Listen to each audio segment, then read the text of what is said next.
Hey guys, so in this quick video we'll look at creating our own data frame. This is just going to be a quick bit of code, but I think it's helpful for when you don't have that data set that you want to work with. The data set itself wouldn't be too applicable because what we'll be doing is generating our own data, but I think the process behind how we then use that data can be applicable to many data sets. It is, anticipating that we will get a hold of those at some point. So the reason why I created this is so that because currently or previously I had the ability to tie into a SQL database that gave me access to all the models and the information behind them, so I could pull that and dump it into Azure ML or using Python, run some type of ML model on it. But I don't have that capability currently, and dumping out single models manually through into like an Access database or something like that, I have found to be pretty difficult and manual. So I figured, since at some point we are going to set up a database to extract all that information, it's going to be a couple months, but if we're going to do that, then since I already understand the structure of those databases, then why don't I generate kind of some false ones that I can just use to test different ML models on, so when I get that information, I can essentially apply what I learned to it. So creating our own data frame, again, it's just a fake one that we're going to work with. Some of the tools that we'll be using. So I say we'll be using it. This is really quick. I'm going to share the notebook so you'll be able to just take it and create your own.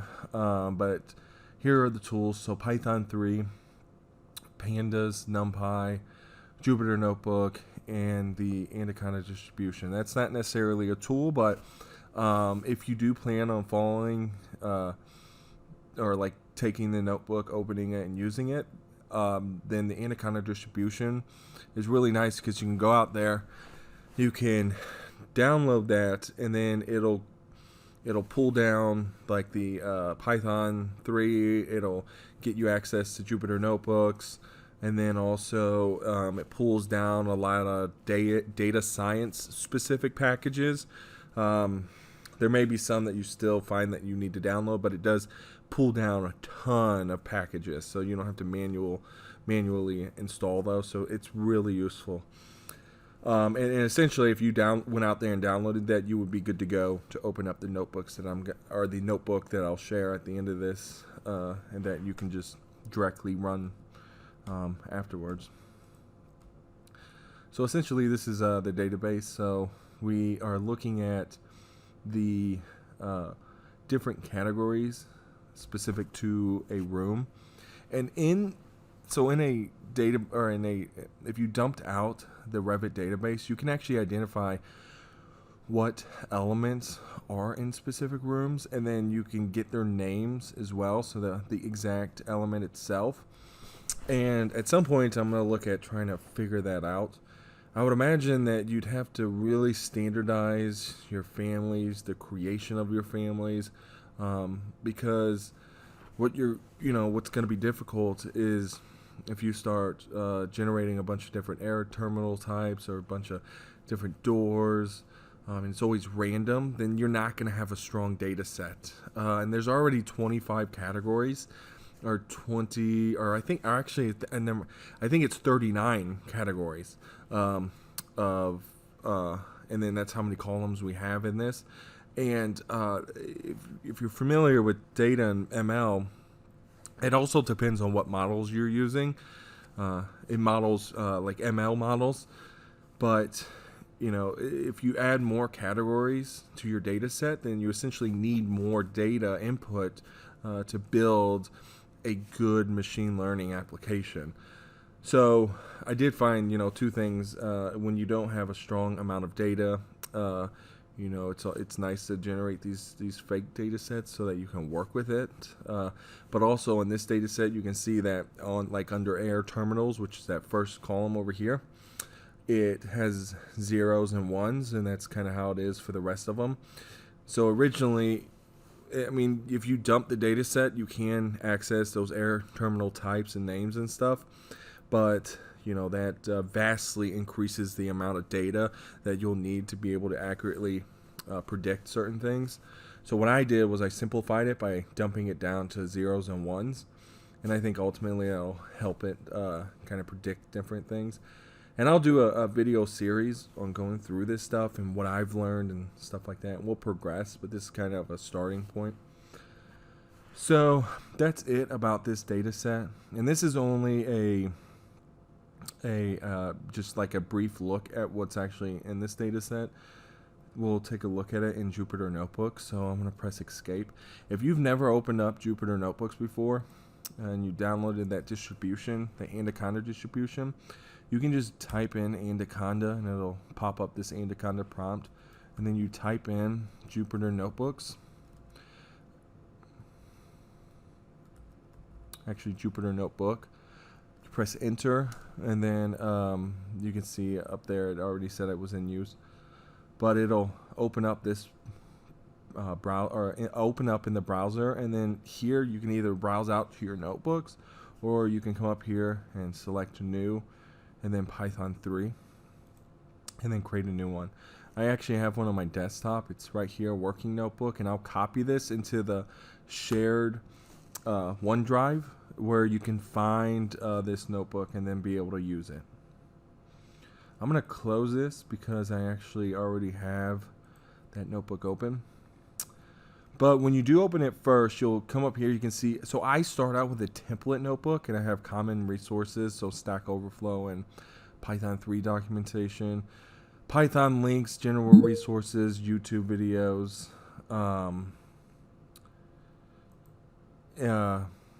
stuff like that, markup links. I'm going to exit out of that.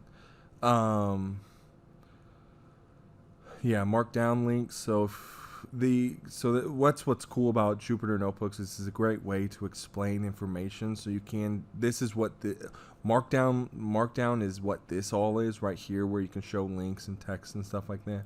You can come up here and kind of switch it, but this is just some generic resources. Some of this stuff may not pertain to this, but up here, if you want to look at Python 3 documentation, also in that PowerPoint you'll have access to. If you click on any of these, it'll take you out to the site to learn a little bit more about those. So what we do is we just import NumPy as NP. So all it's doing is saying that NP essentially stands for NumPy, and then PD stands for Pandas.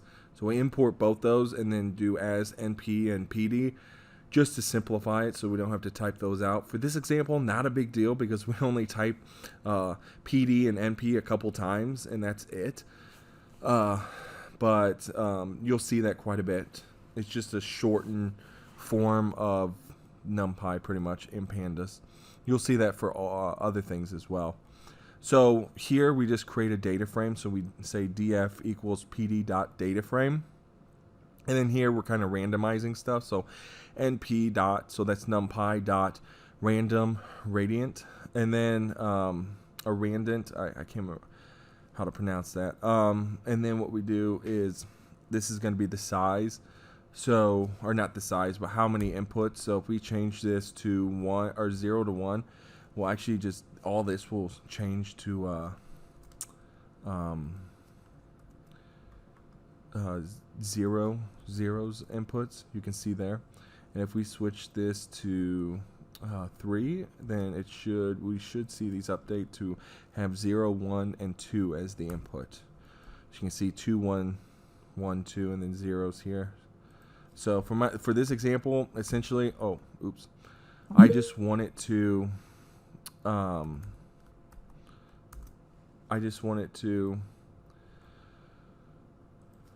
say, 0 stands for that there's this element isn't located in this room, and then 1 stands for this element is located in this room. And I did forget to mention that, but there is a column, and that's going to be our main label that has rooms. And then all the other columns have the different categories in Revit. So structural framing, cable tray, fittings, specialty families, air terminals, stuff like that. You can't see the rooms column in here because it's not showing, but if we kind of extend that over, hopefully we see that. We might have to just print out the entire data frame.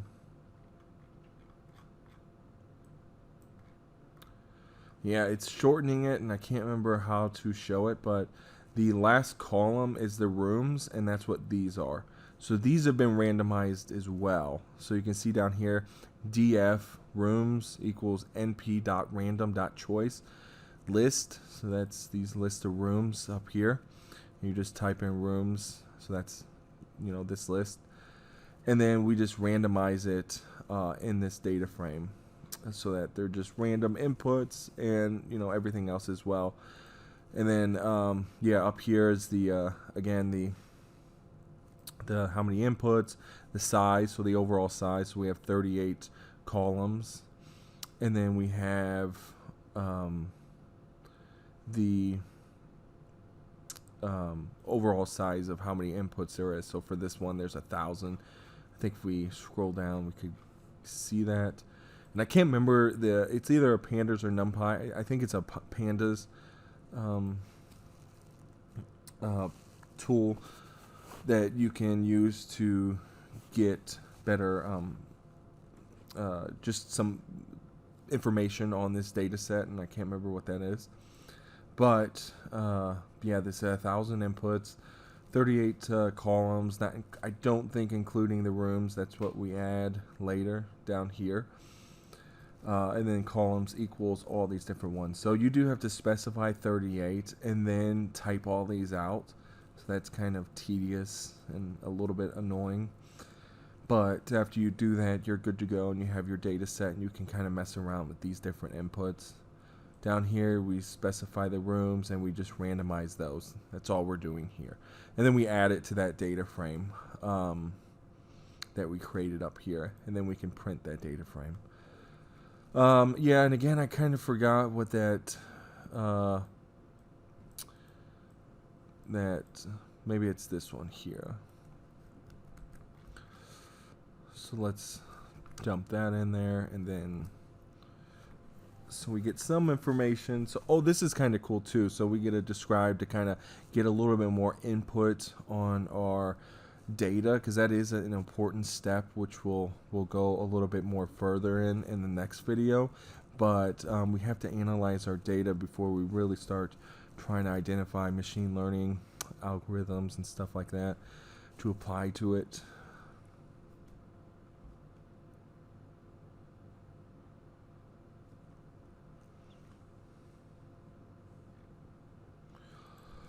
Oh yeah, let's run this cell. So in Jupyter Notebook, so individually you can run cells, which is pretty powerful. So we can come up here and mess with this and then run it. You can see if we look at the data frame info that it doesn't include the room values because they haven't been added yet, because I haven't ran these cells. So if I do shift enter, it runs those cells.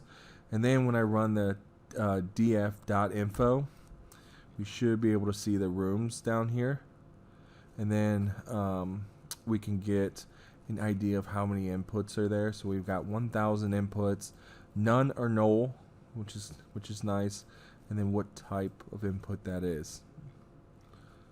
So yeah, these are just some nice ones, and that's exactly what this is up here. So this is just code that I find useful. pd.read_csv is a pretty powerful one because you can actually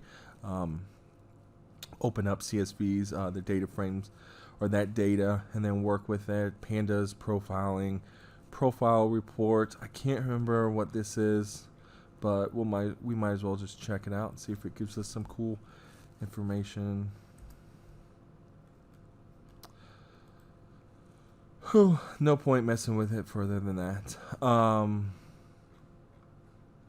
yeah, so we'll just ignore that and pretend I didn't run that. And then if I do find a little bit more information on that, I can't remember where I got that from, but I'll share it. But yeah, check this out. Import NumPy, Pandas, build your data frame. Already added all the categories that you would find in Revit, and then I added some generic rooms. You can kind of mess with this however way you wanted.